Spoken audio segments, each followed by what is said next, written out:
桃园的大有国小今仔透早头前车路的这自来水管别讲是影响到有够就清好。水公司是怀疑讲，可能是这水管的压力伤悬，大车搁伫咧顶面来去，才会别开来漏水。已经赶紧派人去处理，按算下晡就当正常来送水。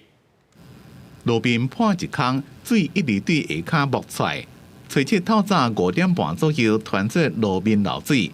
第二发生的所在伫咧桃园大有国小头前，早起学生要上课，都好即天发现赶紧通报自来水公司来修理。学校有交通导护嘛，早上7点20几分有回报了，回报有管线破裂，然后马上通报之后，他们很快就来，但没有影响交通。怪手伫咧现场一直学，自来水公司离区处桃园服务所接到漏水的通报，随赶来现场，先把水关起来，派怪手来学，确定管线漏的所在，就开始修理漏的管线。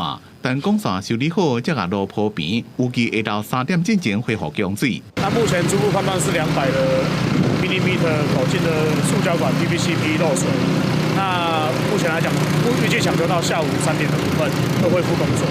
漏水的管线是成功加压站伫咧加压供水，地质公司讲，可能是因为管线压力悬，加路口一直有动车经过，一直地了造成，总共影响1727户用水户。停水的区域包括桃园区三元街、三圣路、公园路、大有路、成功路三段、民光东路、民友8街、民友10街、福源街沿路，一个巷仔内已经通知里长。以后也会继续监测这个路段的管线情形。公司新闻采访报道。